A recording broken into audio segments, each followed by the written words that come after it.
Oysha onamizdan rivoyat qilinadi bu muborak hadis.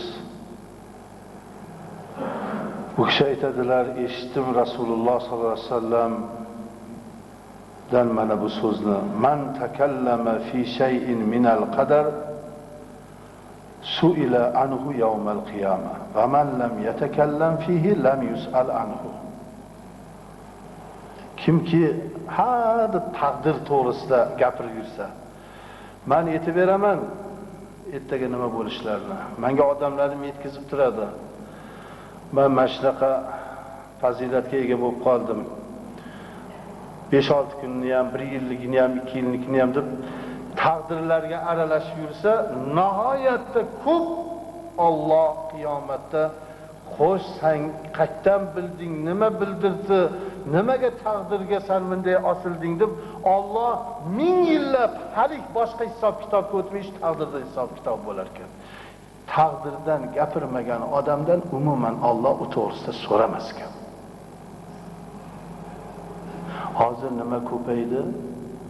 Taqdirchilar ko'paydi. Qadarchilar. Nima aytib beramiz deydi. Bundoq bo'ladi, undoq bo'ladi.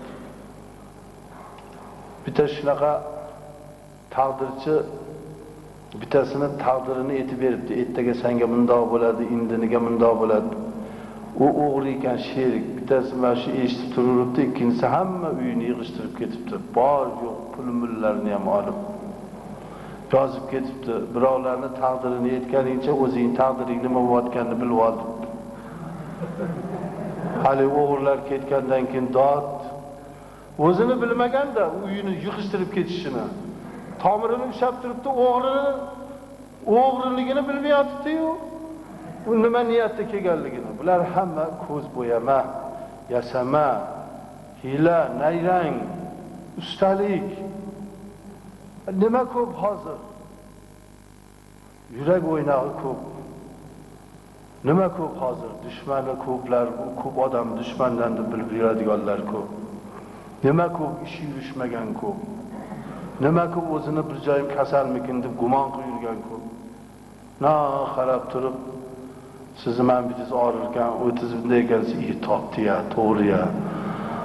Voy, yetib beryapti. Chunki 80% inson bir xil kasalda. Ish yurishmayotgan kasalda. Gumonda, ana mana o'qildimikin, gumonda. Bitta sariq ayol yo qora ayol yo bitta bo'yni ocha odam sizga bir nima qilib bo'ldi, ishonadi shunga. Bo'lishi ham mumkin-u. Boyagi o'qishlar bekorga emas, albatta o'qib turish kerak. Lekin Allohning aytgani bo'ladi. Hamma ishni Allohga tavakkal. Manjanaqqa Ibrohim alayhisalomni o'tkazilib gulxanga 3 kun yoqilgan, qizdirilgan gulxanga tashlayotganda Alloh aytdi: "Do'stim kuymasin, jannat ko'ynagini kiygiz." Jabroil alayhisalom shunday ko'ynagini olib keldi. Men o'ziga tavakkal qilganman Allohga. Alloh keyin aytdi: "Ya nar kuni bardan va salaman ala Ibrohim." Ey o't, salqin va gulzorga aylangin do'stimga dedi. Hali o'sha havoda otilganlarda ko'ynak yo o'ziga o'sha borib tushmaslardan jannat gulzorlaridan biriga aylandi qo'ydi yonib turgan gulxan.